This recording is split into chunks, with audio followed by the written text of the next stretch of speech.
they're going to make the same mistake as the individuals in Los Angeles and start attacking federal agents. And that will give Trump the legal justification he needs to then bring in the National Guard. And it's exactly what will end up happening if they lose their minds over this ICE operation. And while politicians protest, they'll offer you flimsy excuses instead of solutions.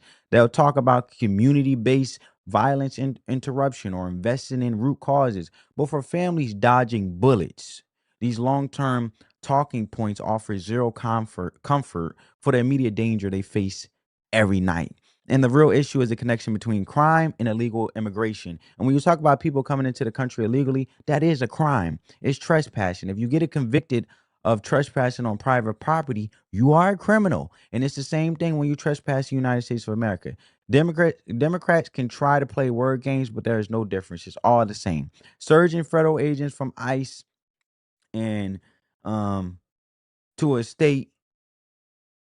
Let me see. Surging federal agents in ICE and the U.S. Customs and Border Protection it to a state with over 500,000 illegal immigrants is just the enforcement of federal law. A lot of these illegals are contributing to the crime crisis. So whether you call it an immigration crackdown or crime crackdown, it's going to help. And deporting illegals and dealing with domestic agents of chaos will bring down overall crime. And that is exactly what Democrats are standing against. As their cities are clearly struggling, they tell you it's a right wing conspiracy that they don't need any help, right? They would rather just let their people die. And the path forward for Chicago is anything but clear. But on one side, there is a desperate cry for order, with many believing only a show of force can stop the killing. And on the other, there's a powerful resistance from Democrats who seem to hate Trump more than they love their own constituents.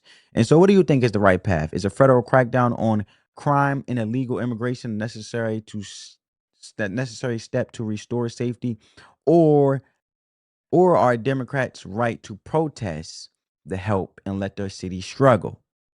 Are we supposed to believe that community programs are the only answer?